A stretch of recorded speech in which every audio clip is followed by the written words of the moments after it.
The slip of paper shouldn't have meant anything. It was just a folded square wedged between the grocery receipts, small enough to be overlooked, plain enough to be mistaken for a note. But the moment I unfolded it, I felt my stomach tighten. A pawn ticket. Date stamped 2 weeks ago. Description 1, sapphire pendant with gold setting. My handwriting wasn't on it. Someone had written my full name on the back in neat, rounded letters, Margaret Hayes. Only one person in this house wrote her letters that way. Emily. I stared at it a long while standing by the kitchen counter.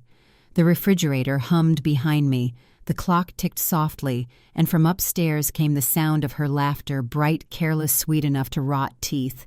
She was talking on the phone, telling someone about a brunch. She planned, her voice high with self-importance. I folded the ticket and slid it into my apron pocket. My hands shook. I told myself not to jump to conclusions. Maybe it was an old receipt. Maybe she'd gone there for something else. But the date was recent, and the description down to the carved initials on the clasp was exact. I pressed my thumb to the paper until the edges crumpled. That evening after dinner, I went to my room. My jewelry box sat on the dresser, the one my late husband bought for me on our 30th anniversary. I opened it. The familiar scent of lavender sachet rose up. The velvet lining looked undisturbed, but the small indentation where the pendant used to rest was empty.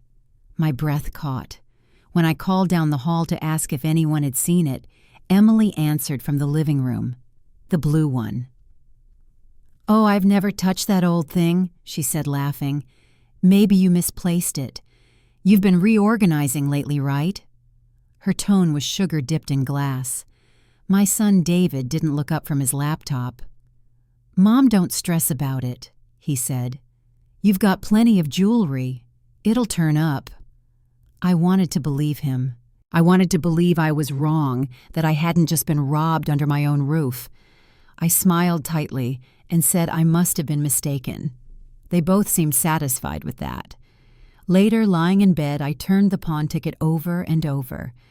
I thought of Emily's laughter, the way she'd called my pearls cute antiques last week, the way she'd moved my teacups from the front shelf to the back so they wouldn't get broken.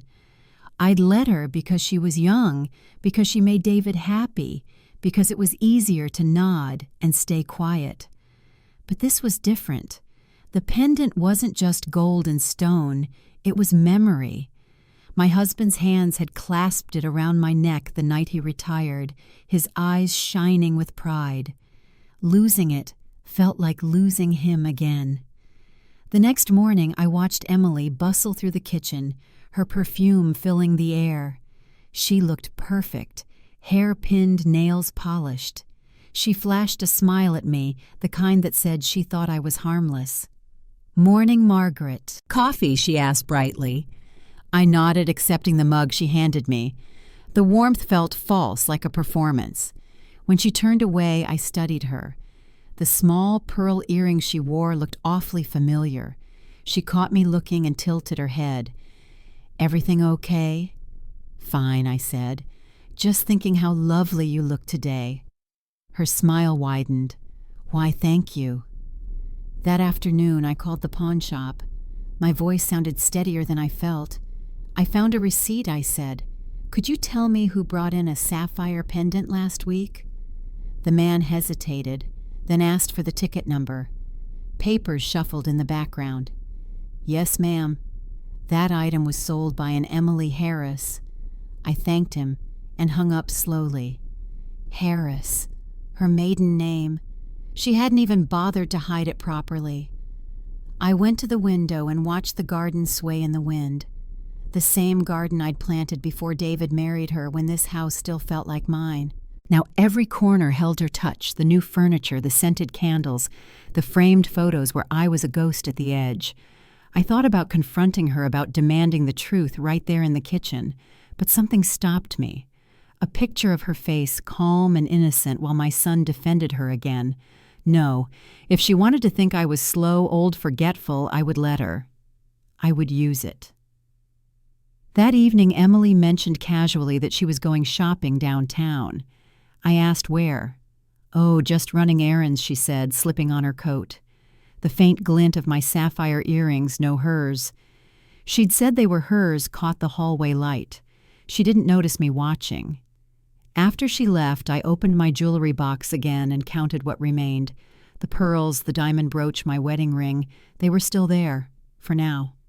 I placed a small mark inside the drawer, a subtle line of pencil on the wood, and closed it carefully. If it moved even an inch, I'd know. I sat on the bed and smoothed the pawn ticket on my lap. My hands didn't tremble anymore. I felt cold, deliberate. I could almost hear my husband's voice, steady, patient, telling me not to act in anger, to think before I spoke. I folded the paper once more, tucked it inside the pocket of my cardigan, and whispered to the empty room, "You think I'm too old to notice Emily, but I notice everything." The clock ticked on. Outside, the wind shifted, brushing against the window like a promise. The next morning I woke before the rest of the house. Dawn light seeped through the curtains, soft and pale, touching the corners of my dresser, where the jewelry box waited like a secret. I sat up slowly, listening for movement. Nothing yet, only the faint hum of the heater and the tick of the clock. I carried the jewelry box to the table near the window and opened it. The smell of lavender rose up again, but the velvet indentation where my sapphire pendant had rested was still empty. I searched the compartments one by one. The pearls were there, the brooch, my wedding band, everything else untouched. Only the pendant was gone.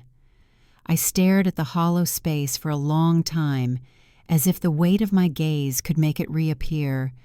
It didn't. It never would. When I came downstairs, Emily was already in the kitchen, her phone in hand, her tone too cheerful. "Morning, Margaret," she said, setting a plate on the counter. "I made you oatmeal." Oatmeal! She never made oatmeal unless she was feeling guilty or wanted something. I smiled politely and took my seat. "That's very thoughtful." David came in behind her, half-awake, tie crooked. He kissed her on the cheek, glanced at me.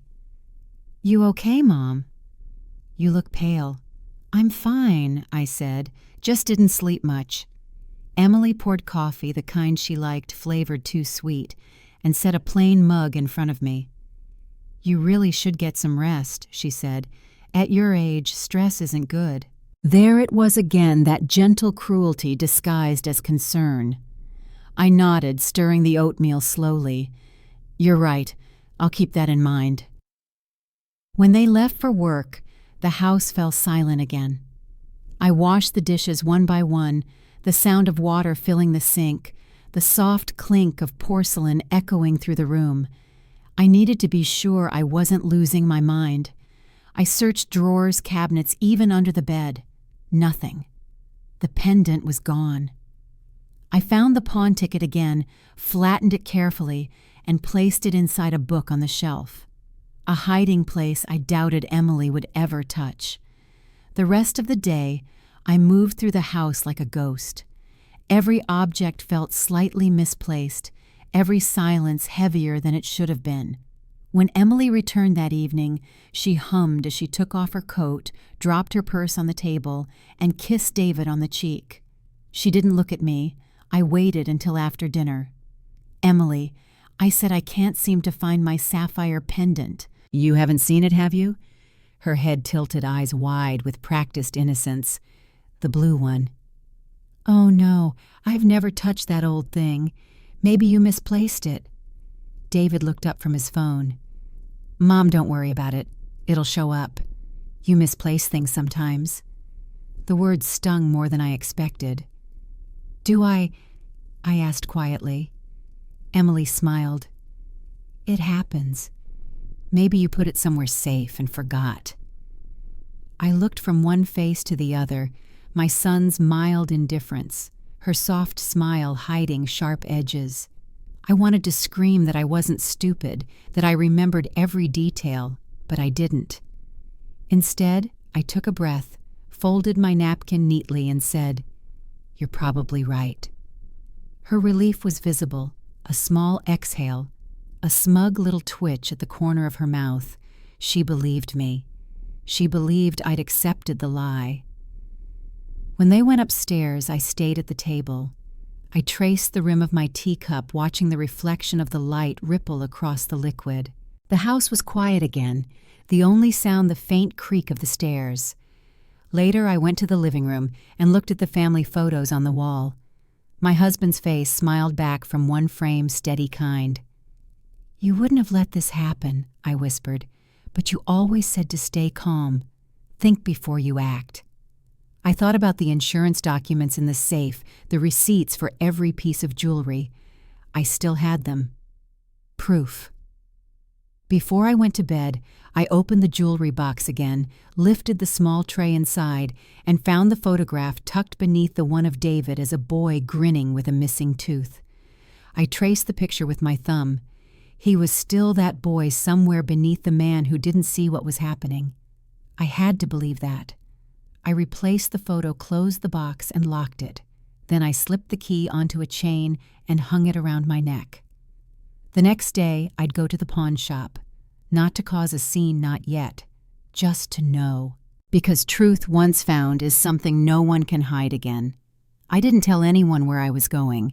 When David left for work and Emily disappeared into the glow of her phone upstairs, I slipped on my coat, the one with deep pockets, and took the old sedan out of the garage. The morning was cold and brittle. Frost feathered the windshield, and my breath fogged the glass. The pawn shop's address sat folded in my purse beside the ticket. It was a 20-minute drive into town, down streets I used to know better. Small shops with peeling paint, a diner that still smelled like coffee and fried eggs, the old post office. The pawn shop was wedged between a laundromat and a vape store, its windows crowded with watches, guitars, tarnished rings. A bell chimed when I pushed the door open. The man behind the counter looked up from his register. His name tag read Rick. He had a gentle voice, the kind people use when they think they're talking to someone fragile. "Can I help you, ma'am?" I set the pawn ticket on the counter. I wanted to ask about an item that was brought in under this number. He squinted, typed something into the computer, then glanced at me again. "Ah, yes, the sapphire pendant. Beautiful piece. It sold quickly. Do you need an insurance record or something?" I hesitated. "Could you tell me who pawned it? I can't give out customer details." I leaned closer. "Please, I'm not looking for trouble. That pendant was mine. I have the paperwork." I opened my purse, laid out an appraisal certificate, the photo of me wearing the pendant years ago. He looked at them, then at me. After a pause, he sighed. She used the name Emily Harris.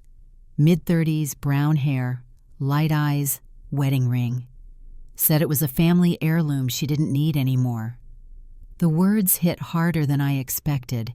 I nodded, keeping my voice steady. "Do you have a security photo?" He hesitated again, then turned the screen toward me. There she was, Emily, smiling faintly at the camera necklace glinting in her hand. My pendant, my husband's gift. I felt my pulse in my throat. Could I have a copy of that? I'm not really supposed to, but... He glanced around, then printed one quietly and slid it across the counter. "I'm sorry, ma'am. I hope you can sort it out." I thanked him. My voice sounded calm, almost detached. Outside, the air felt sharper, the sky washed out and pale. I sat in the car for a moment, photo trembling slightly in my hand. It wasn't shock anymore. It was clarity, the kind that leaves no room for doubt. I drove home slower than before, letting the heater hum, watching bare trees flicker past. At a stoplight, I caught my reflection in the rearview mirror, eyes older than I remembered, lips pressed thin. She thinks you're too old to matter, I thought. Let her keep thinking that. When I reached home, Emily's car wasn't in the driveway. I parked, went straight to my room, and slipped the printed photo into an envelope with the pawn ticket and appraisal. Then I pulled out a small notebook and began to write dates items where they were kept, what I'd noticed missing. It wasn't anger that guided my pen. It was precision. That evening when Emily returned, she was humming again, bright as ever.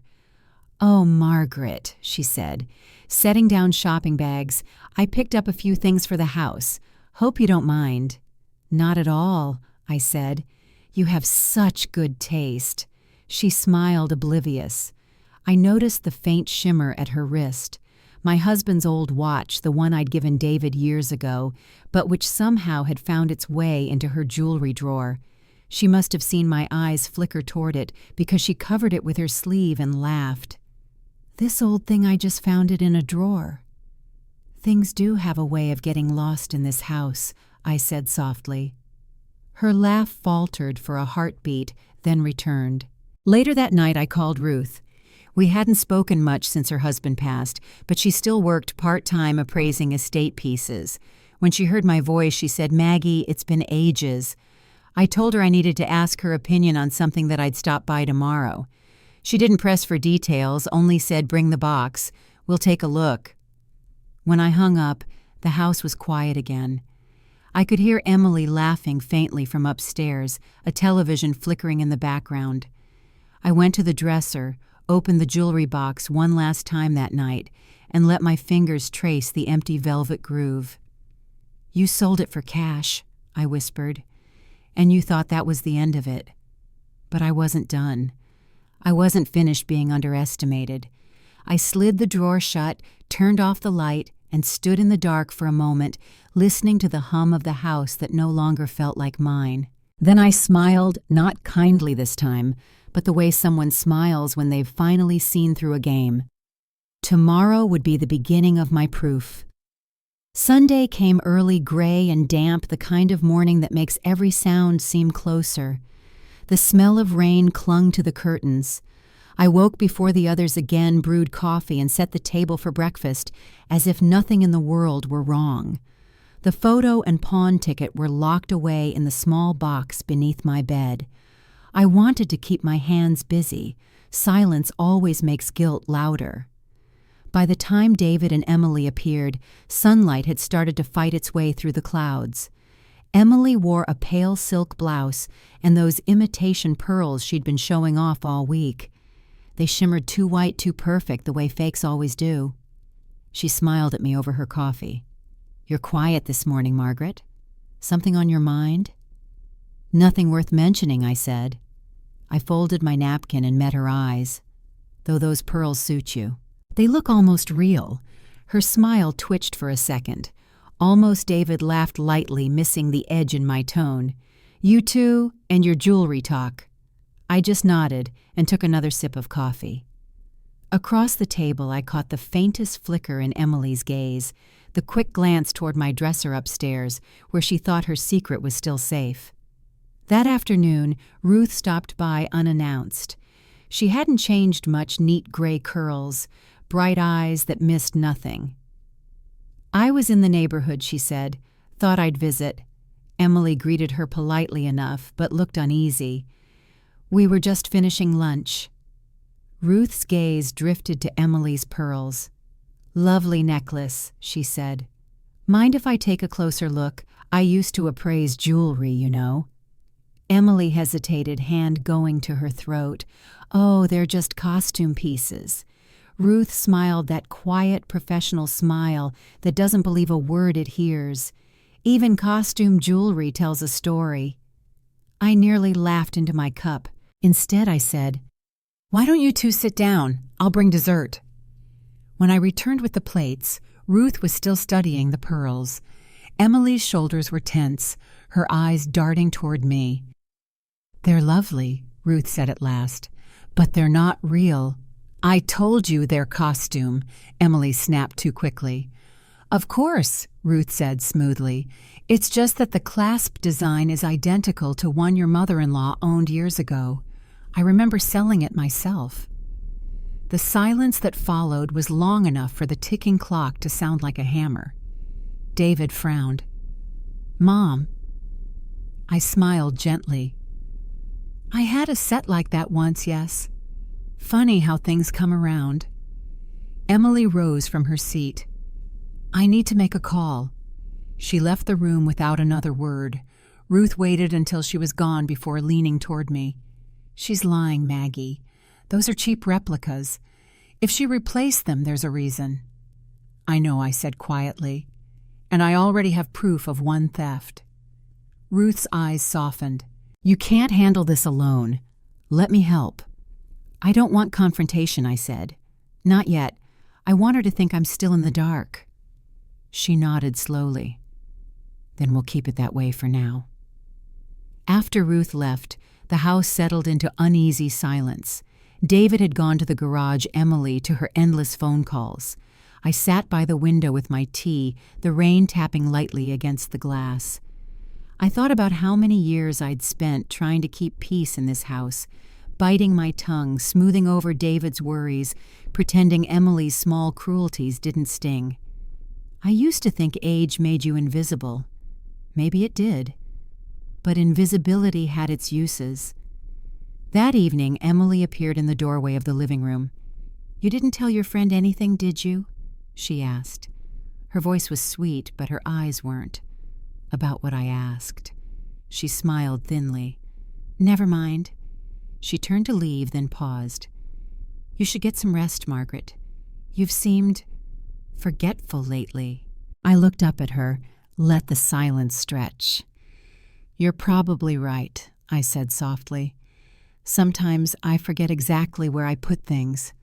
Her smile froze, uncertain whether it was a threat or an admission. Then she left. I waited until the sound of her footsteps disappeared upstairs, then stood and went to my dresser. I opened the jewelry box again, not to check what was missing, but to place something new inside. The envelope with the photo, the pawn ticket, and Ruth's card. I closed the lid gently. The storm outside deepened thunder, rumbling somewhere over the hills. I felt calm for the first time in days. Every secret leaves a trail, and Emily had already started to trip over hers. Tomorrow I'd start keeping track of everything, what she moved, what she touched, what she thought I didn't see. Let her keep believing the lie that age dulls memory. Age sharpens it. It just hides the edge until you need it. Ruth called the next morning before I'd even finished my first cup of tea. I've been thinking about that girl, she said. If she swapped real stones for fakes, there'll be a pattern. Has she touched anything else lately? I looked at the jewelry box sitting on my dresser. Everything I said. But not for much longer. That day, I started keeping records. Not just receipts, every small detail. What I wore, where I kept things, even what time Emily came into my room. I bought a small notebook, the kind with hard corners, and wrote everything down in tidy columns. It made me feel like a teacher again, grading a test no one knew they were taking.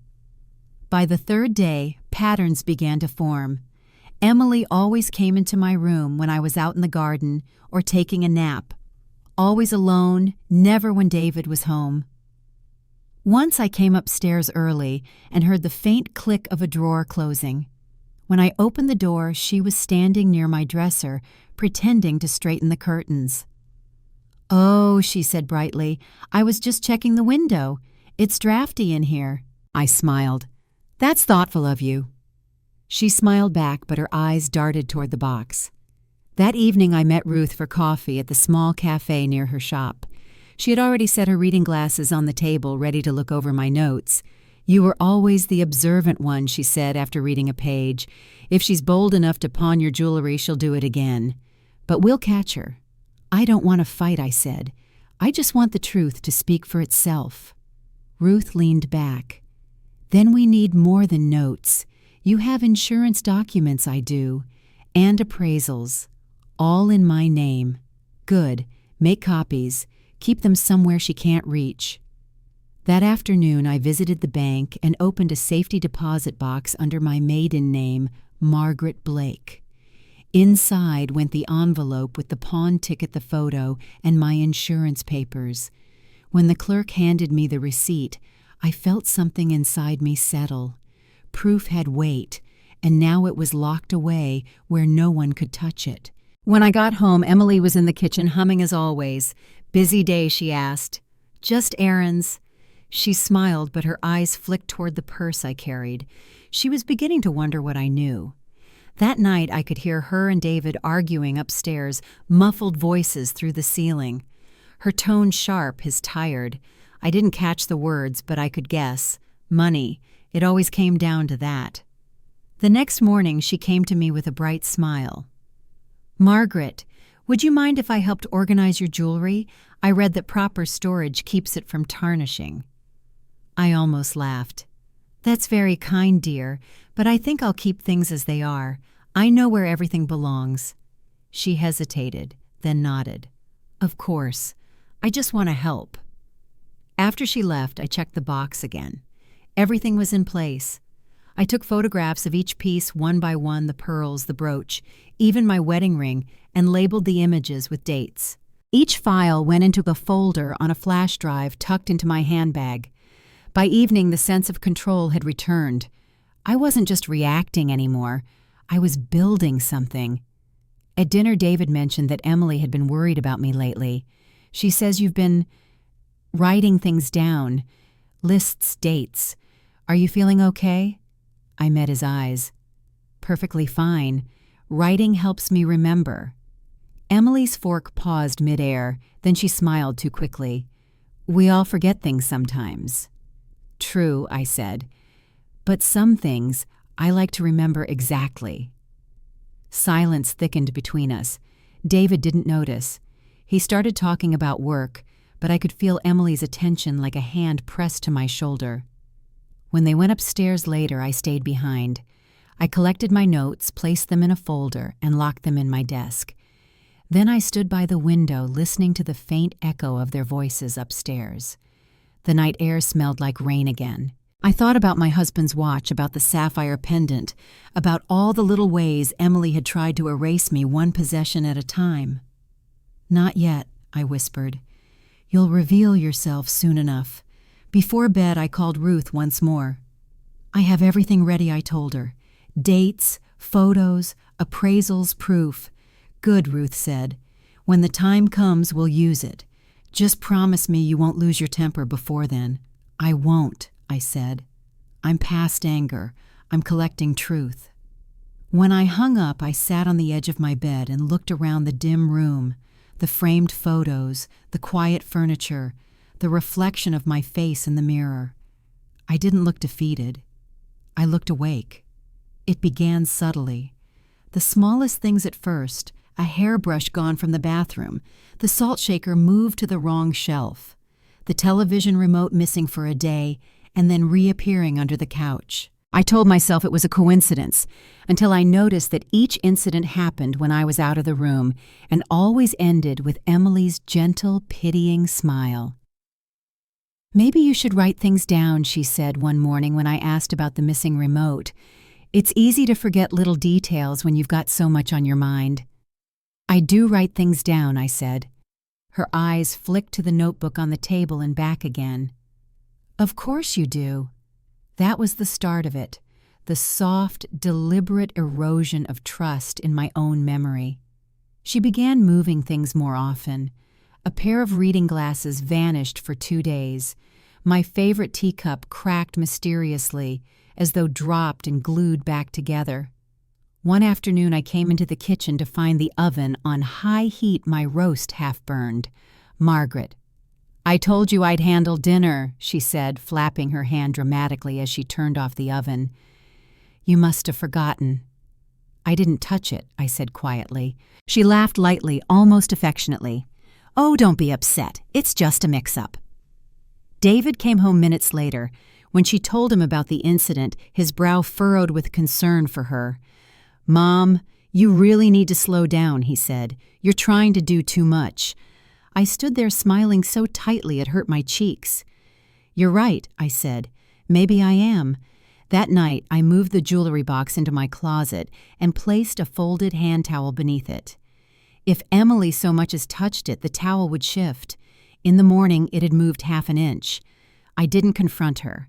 I took a photograph instead. Evidence number 7.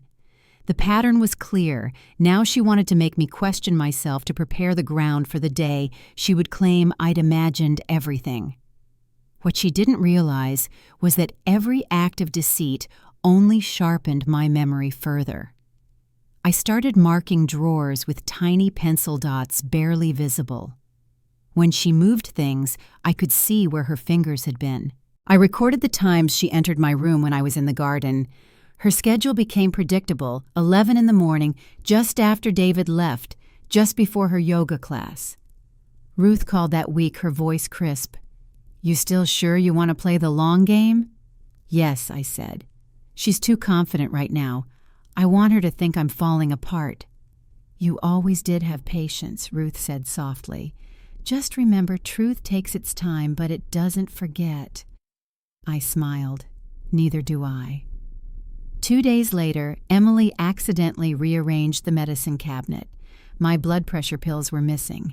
When I mentioned it, she gasped dramatically. "Oh my God, Margaret, you really shouldn't mix those up. Maybe I should organize them for you." I nodded, even thanked her, and watched as she labeled the bottles incorrectly. I corrected them the moment she left and took a picture. Proof number 8. The final straw came on a Wednesday evening. David was home late, and Emily poured me a glass of wine. "To family," she said, raising her glass. I took a sip and immediately tasted bitterness. Not poison, just salt, maybe something harmless, but deliberate. A test. "Too strong," she asked, eyes gleaming.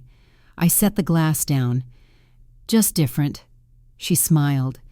"Maybe you mixed it with something." That night I poured the rest of the wine into the sink and washed the glass carefully as if erasing fingerprints. Then I took out my notebook, recorded the date and time, and drew a small circle beside the words, "She's slipping." The next morning I visited the lawyer Ruth had recommended. His office smelled faintly of dust and coffee. I told him everything, showed him my photographs, the pawn slip, the notes. He listened without interrupting, then said, "Mrs. Hayes, what you've done is smart. Keep everything dated. Don't confront her until we're ready." "I don't plan to," I said. "I want her to think she's won." He nodded. "When she sells another item, we'll have her." Driving home, I felt oddly calm.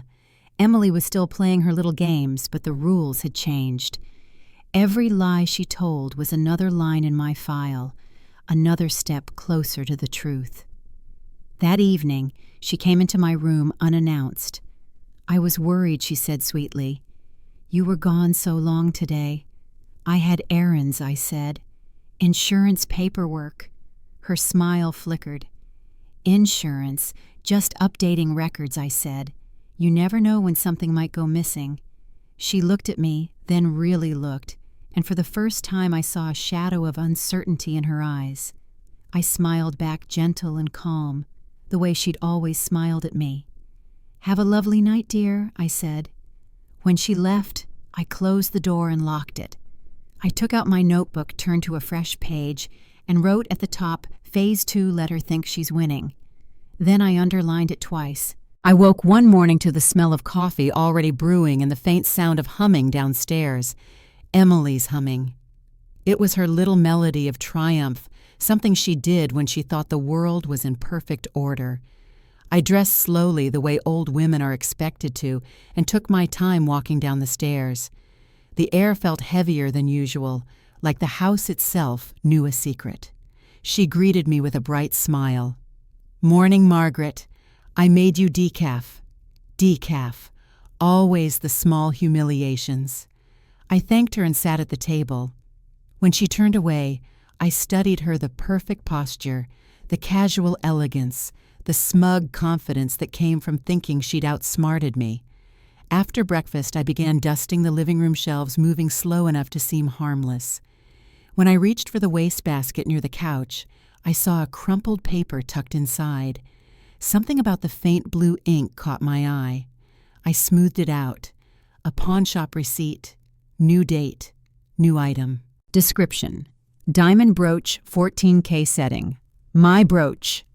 The breath left my body, not from surprise, but from confirmation. She couldn't help herself. Thieves never can. They mistake luck for skill. I folded the receipt carefully and slipped it into my apron. Then I smiled. At noon, when she left for her yoga class, I drove straight to Ruth's shop. The bell chimed as I entered, and Ruth looked up from her counter. "You found something," she said before I even spoke. I handed her the slip. She did it again. Ruth's mouth tightened. Same pawn shop. Yes, I want to make sure it's on record. She went to the back and returned with her phone. I know the owner. I'll have him confirm the sale and we'll get a copy of the camera footage. I nodded. I also met with a lawyer. He told me to keep documenting. Good, Ruth said. We'll build a wall she can't climb over. While she made her calls, I walked around the small shop. Jewelry glimmered under glass, neat rows of things people once loved and lost. I thought about how Emily saw beauty only in what she could sell. When Ruth came back, her expression was grim. Confirmed. She pawned it under the same name, Emily Harris. The footage is clear as day. She wore that white coat with the pearl buttons. I closed my eyes for a moment. That coat hung in our front closet right now. She'll do it again, Ruth said. You want me to go to the police? Not yet, I said. I want her to feel safe. I want her to think she's winning. That evening when Emily came home, she was radiant.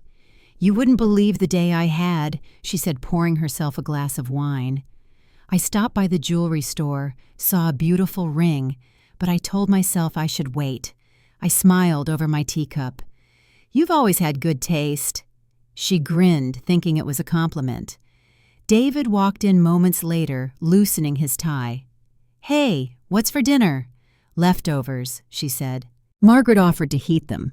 I hadn't, but I nodded anyway. Of course. The rest of the evening unfolded like every other Emily talking too loudly. David distracted me silent. But my silence had shape now. It wasn't surrender. It was a plan. After they went upstairs, I sat at the kitchen table under the low light. I opened my notebook, glued the pawn receipt next to the first one, and wrote beneath it, "Second theft confirmed. Same method. She cannot stop herself." Then I opened my laptop and began transferring copies of every document to a flash drive. I labeled it Legacy. The word made me smile. It sounded poetic, like the final lesson in a long class. 2 days later, Ruth called. The footage is ready. My friend made an extra copy for you. I met her in the cafe again, and she handed me a small USB drive. Keep it safe. It's clear evidence. Thank you, I said. Are you sure you don't want to go to the police yet? Not yet, I said again. I want her to trip over her own lies. She's too careful now, but she'll make a mistake. Ruth nodded slowly. And when she does, I smiled. We'll make sure she's the last one to know she's caught. That night, Emily was quiet during dinner. Maybe she sensed something. Or maybe she was just plotting her next move. When she cleared the table, I caught her studying me, waiting for signs of weakness. I gave her none. You seem tired, dear, I said. Too many errands. She forced a smile. Just busy. I could almost feel her confusion. She didn't know how much I knew. That ignorance was a comfort I planned to preserve for a little longer. Later, I slipped the flash drive into my handbag next to my checkbook and insurance forms. As I zipped it closed, I thought about how easy it would be to confront her right then, to expose her lies in front of David. But no, this kind of truth deserved a stage, and the stage wasn't ready yet. Soon, though. I turned off the light, the house sinking into silence. Upstairs, their footsteps moved back and forth across the ceiling. My hand brushed against the notebook on the table, and I whispered to the empty room, "You've written your confession, Emily. You just don't know it yet." The first sign that Emily sensed something had changed was how careful she became. She started hovering when I opened the mail, glancing over my shoulder, as if she might catch a secret in the return addresses. She began keeping her purse close, as if I were the one who couldn't be trusted. I noticed everything. She still smiled the same way, but it was tighter now, her laughter too loud and too quick. I let her have it, let her believe she was still in control. My notes were complete, my lawyer waiting, Ruth alert. All that was left was to give Emily enough rope to tie her own knot. So I made a small adjustment. One morning I left a folder on my desk, neat, tidy, clearly labeled private accounts. Inside were copies of bank statements and an old appraisal form Ruth had helped me fake. The numbers were generous, a few new accounts, a safety deposit box worth more than she could imagine. None of it real, but believable enough. Then I went out. From the kitchen window, Ruth's car idled quietly across the street, camera ready. We had agreed if Emily took the bait, there'd be proof. When I returned an hour later, the folder was gone. My desk drawer was half open, and a faint scent of her perfume lingered in the room. By dinner, it was back in place, perfectly aligned. She didn't know I'd left a small piece of thread taped to the inside of the drawer. When she moved it, it tore. That evening, Emily was sweetness itself. "I picked up something special for dessert," she said, setting a box of pastries on the counter. "You've been so patient lately, Margaret. It's nice to see you relaxing." "Patience comes with age," I said, smiling. She laughed lightly. "I suppose so. I hope I'm that calm when I'm older." "You'll be surprised what you learn when people think you're invisible," I said. For a moment she looked uncertain, just a flicker in her eyes. Then the mask returned. Later that night I sat in my room and called Ruth. She took the bait I said. Ruth's voice warmed. "Good. Now she'll dig deeper. Let her. The more she touches, the more we'll have." I hung up and looked around my room, every piece of furniture exactly as it had been, yet charged with purpose now. Even the silence felt sharp, alive. Over the next week, Emily's curiosity grew. She began watching me like a hawk, asking careful questions. "You've been going to the bank a lot lately, haven't you?" "I like to keep things organized," I said. "Of course," she said too easily. "I just wondered if everything's okay with your accounts." "Oh, everything's fine," I said, stirring my tea. "Better than fine." The next day, Ruth texted me. She called the pawn shop again. Asked about insurance values for sapphire and diamond resale. She's planning something. Perfect. That night, while David worked late, Emily poured herself a glass of wine and sat across from me in the living room. "You know," she said, "I've been thinking a lot about family lately, how important it is to take care of each other." I nodded. "It is, especially when people get older.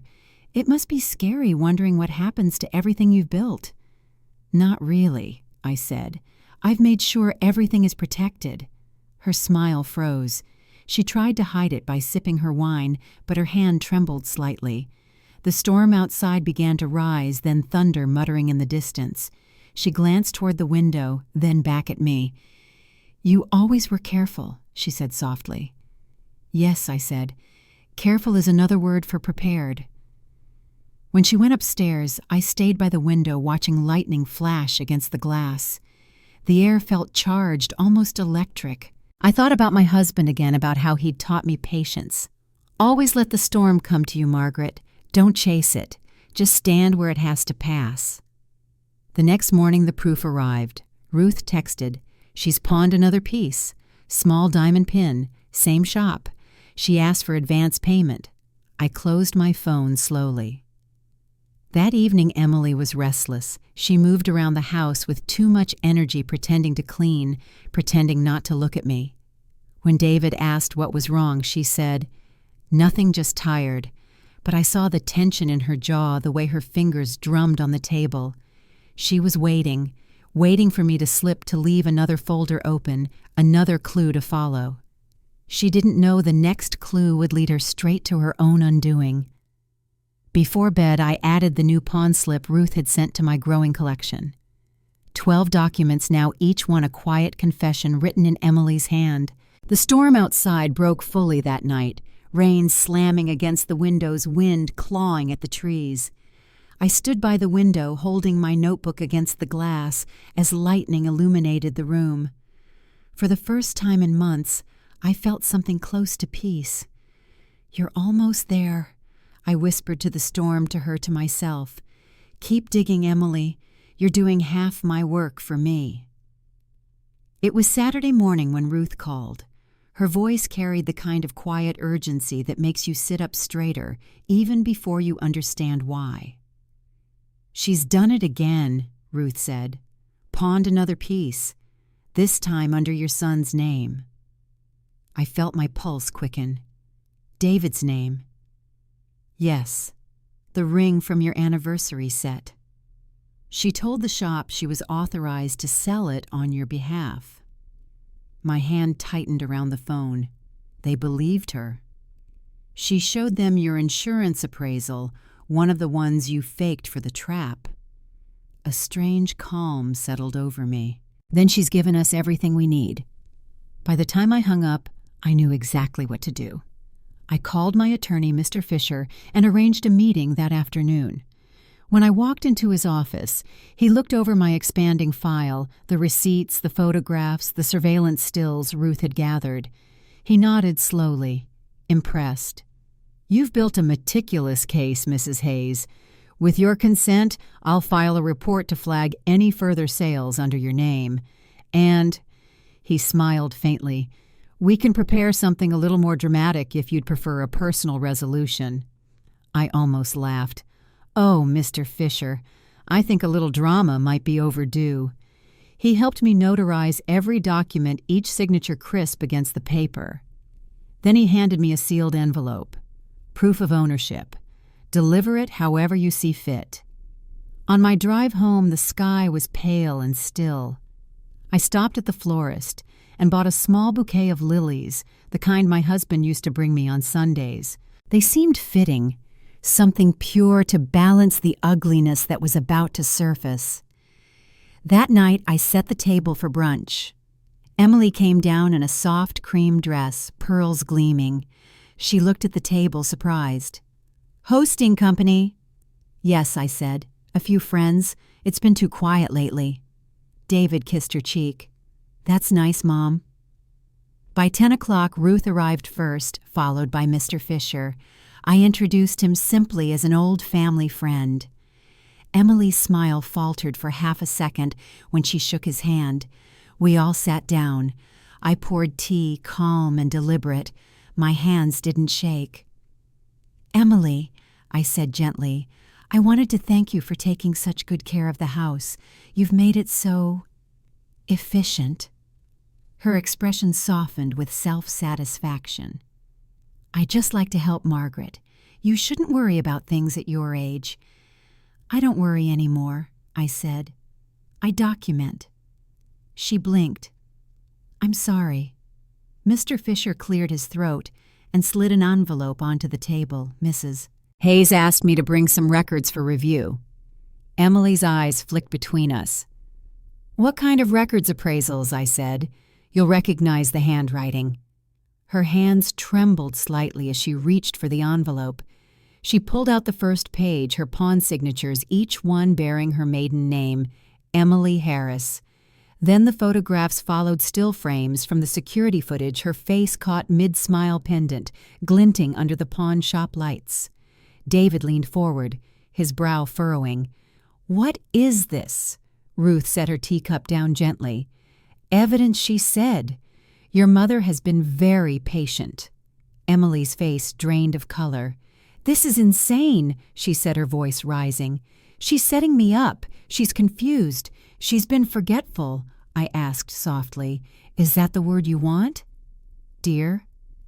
David's eyes widened as he looked between us, confusion giving way to disbelief. "Emily, what is this?" She pushed the papers away, knocking over her teacup. "You can't believe this. They're lying. She's been paranoid for months." Mr. Fisher folded his hands calmly.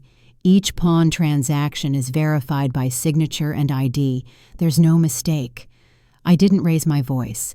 I simply reached into my cardigan pocket and placed the original pawn ticket, the very first one, on the table. "You said I'd lost it, but you were the one who took it." The silence that followed was thick enough to feel. Emily looked at David, desperate now. "She's trying to ruin us. She doesn't even remember." "Stop," he said quietly. "Just stop." Her mouth opened, but no sound came.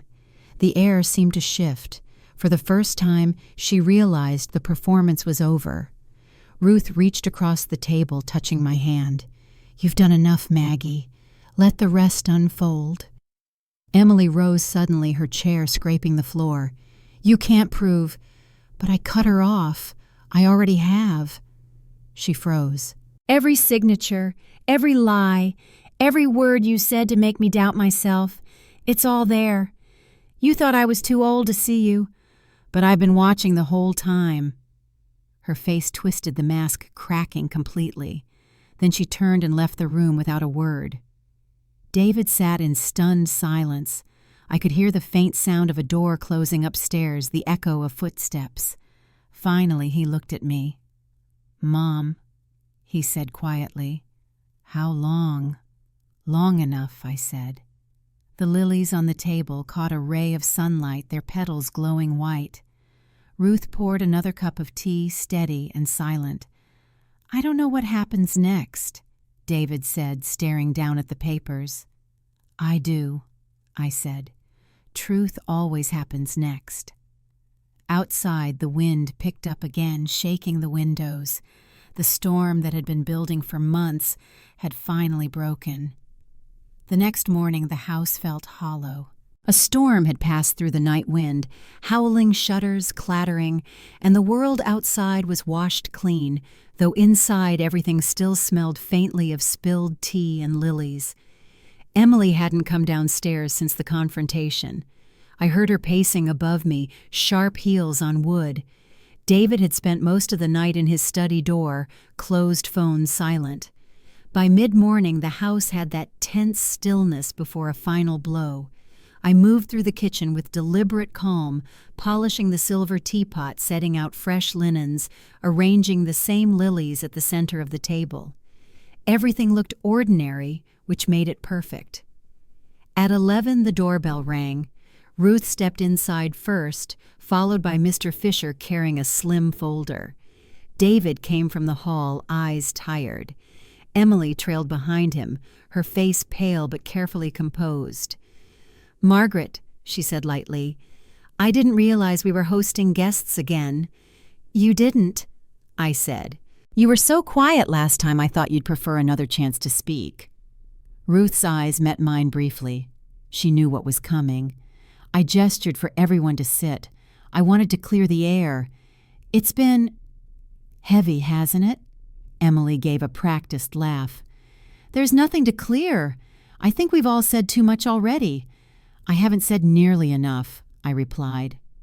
Mr. Fisher placed the folder on the table and opened it, revealing a single printed sheet, a notarized statement from the pawn shop signed by the owner, complete with timestamps and identification records. The words were simple and damning. Emily froze, color draining from her face. "You can't—" "Please," I interrupted softly. "Let's not pretend." David rubbed his forehead. "Emily, is this true?" Her voice cracked. "I was going to replace them. We needed money." I raised a hand. "Needed money. My pendant, my brooch, my ring. Those weren't yours to sell. I was protecting your assets." She snapped suddenly. "You don't even know what's valuable anymore." "Maybe not to you," I said. "But they were valuable to me. They were my husband's gifts, my memories. You can't put a price on those." David sat back silent now, jaw tight. Emily's hands trembled. "You're making a fool of me." "No," I said gently. "You did that yourself." The room went quiet. Even the clock seemed to stop ticking. Ruth shifted in her chair and said softly, "Margaret, perhaps we should—" "No," I said again, calm and clear. "I'm not angry anymore. I'm simply finishing what she started." I reached into the sideboard and took out a small envelope. Inside was the insurance claim notice I'd filed that morning, the official record marking every stolen item as reimbursed property under my sole ownership. A copy had already been sent to the police for verification. I placed it in front of Emily. "This is the record of everything you tried to erase." It's also proof that nothing you took can ever be sold again." Her lips parted soundlessly. "You reported me, I documented you," I said. "There's a difference. I didn't need to shout. I just needed the truth written down." David rose from his chair, running a hand through his hair. "I can't believe this." "You don't have to," I said quietly. "Belief isn't required anymore." Emily stood, suddenly pushing her chair back with a screech. "You think you've won? You think anyone will care? Everyone will just say I was trying to help." I shook my head. "No one will believe that. You didn't just steal jewelry, Emily. You tried to take my memory, my mind, my place in this house." Her voice broke. "You can't prove that." "Oh," I said softly. "But I already did. Every pawn ticket, every date, every movement, the photographs, the bank records, the calls you made to the pawn shop, all time-stamped, all archived." Ruth's gaze was steady on Emily. "It's over," she said. "Mr." Fisher nodded once. "The accounts have been frozen, Mrs. Hayes's assets protected. There's nothing left to take." Emily stared at the papers in front of her, her shoulders trembling. Then she turned to David. "You believe me, don't you?" He didn't answer. His silence was worse than a word. She laughed then, a brittle, hollow sound, and backed away from the table. "You're all pathetic," she said, voice shaking. An old woman playing detective, a bitter friend, a son who doesn't even— "Enough," David said quietly. "Just stop." The words hit her harder than any accusation I could have given. She faltered, turned, and left the room. The sound of the front door slamming echoed through the house. For a long moment no one moved. Then Ruth reached across the table and touched my hand. "It's done." I nodded. My pulse was steady, my breath calm. I looked at the lilies in the vase, pure white, still unbent. David spoke at last, his voice barely above a whisper. "What happens now?" I looked toward the doorway where Emily had stood. "Now," I said, "we let the silence work." Outside, the sunlight broke through the thinning clouds, casting a pale glow over the table. The storm had finally passed. When the door closed behind Emily, the house seemed to breathe again. The echo of her heels on the porch faded slowly, replaced by the ticking of the kitchen clock and the faint sound of wind moving through the trees. I sat still, staring at the empty chair across from me, the one she'd occupied so confidently for so long. Ruth was the first to move. She poured more tea, her hand steady. "You handled that beautifully," she said quietly. I gave a small, tired laugh. It didn't feel beautiful. It felt necessary. David leaned against the doorway, the light from the hall soft on his face. He looked older than I remembered, the lines around his eyes deeper. "She's gone," he said, as if he still didn't believe it. "She'll come back for her things," I said. "But she won't stay." He rubbed the back of his neck. "I should have seen it. I should have known." "You couldn't have," I said. "She wanted you to see what she showed you." He sat down slowly, his eyes meeting mine. "She said you were losing your memory." "I know," I said, softly. "That was the point. She wanted everyone to think that if I accused her, it would sound like confusion." David was silent for a long time.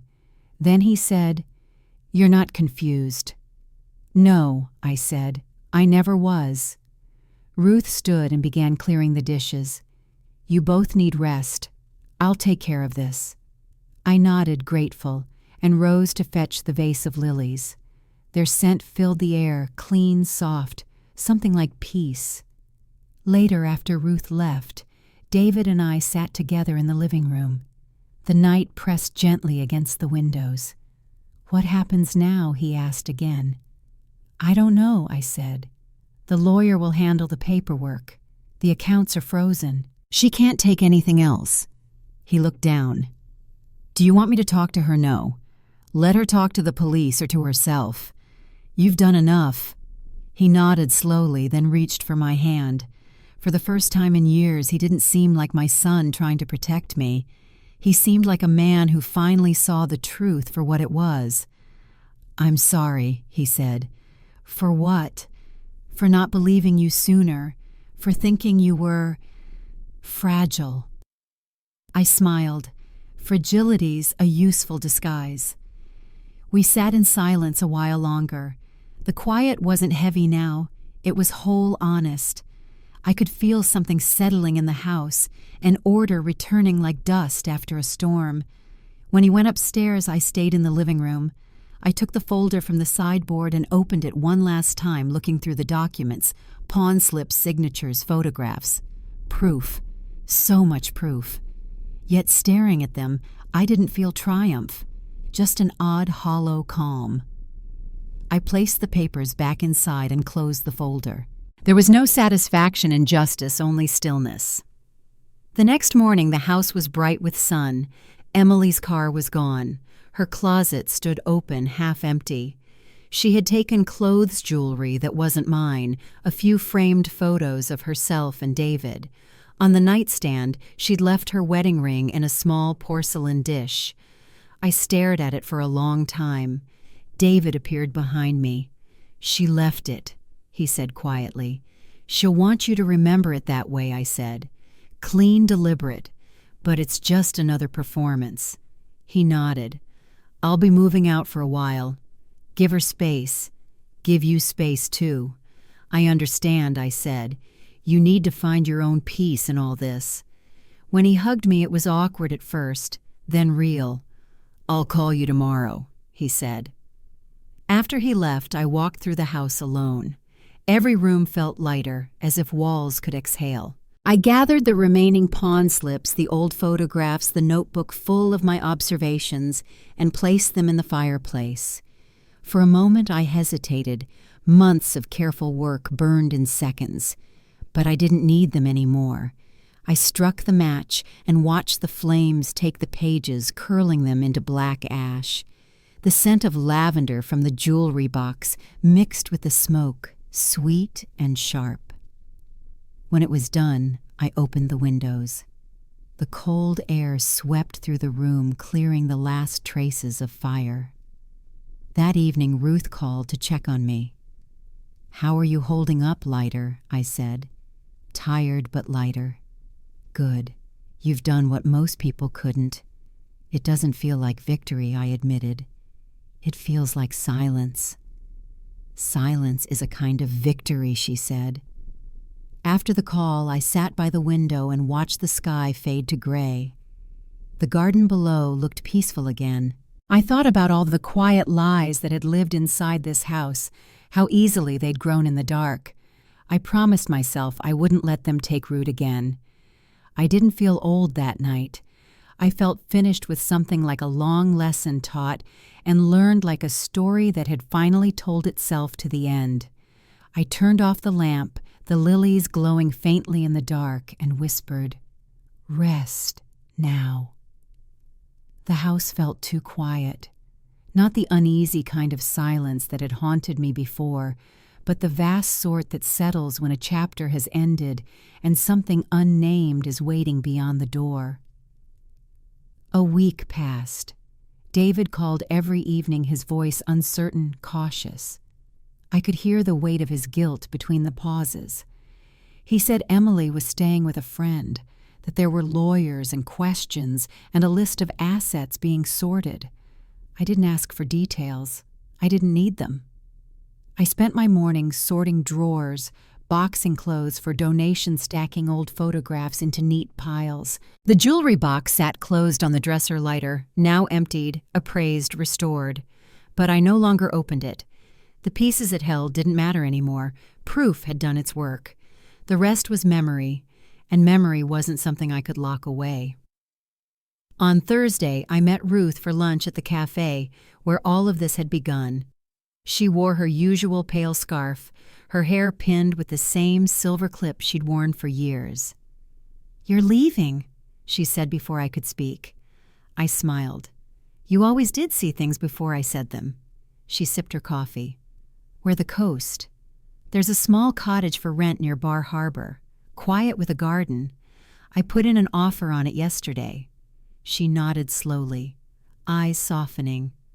"That's a beautiful place." "He would have liked it." "Yes," I said. "He would have." We sat in silence for a moment, the hum of conversation around us, the clink of cups and spoons. Ruth reached across the table and squeezed my hand. "You did what you had to do. Don't carry it longer than you need to." "I won't," I said. "That's why I'm leaving." The next morning I called Mr. Fisher. He came by with papers for me to sign. "I've amended your will as requested," he said. "Your son and daughter-in-law are excluded from inheritance until restitution is made. The assets will remain in trust." "Thank you," I said. My voice was steady. He hesitated. "You're sure you want to leave everything behind?" "Yes. This house has too many ghosts." When he left, I walked from room to room. My footsteps echoed on the hardwood floors. I'd cleaned the place so thoroughly it almost looked like it belonged to someone else. I stood in the living room where the lilies had wilted and replaced them with new ones, fresh, fragrant white. Then I sat at my desk and wrote a short letter. Not to David, not to Emily, to whoever would open the door next, to those who think age means weakness. It doesn't. It means patience, memory, and the strength to outlast deceit. This house remembers everything. M. Hayes. I placed the note inside a velvet box, the same one that once held the pendant, and left it on the hallway table. By afternoon, the moving truck arrived. The men carried out boxes while I stood on the porch watching sunlight flicker across the street. For the first time in years, the air didn't feel heavy. David came by unexpectedly. His car pulled up just as the last box was loaded. He stepped out looking unsure. "You're really doing this," he said. "I am." He looked at the truck, then back at me. "Mom, I'm sorry for everything." I touched his arm. "I know you are. You don't need to say it again." "Emily?" he began, then stopped. She's gone. She signed the papers. She knows she can't come back here."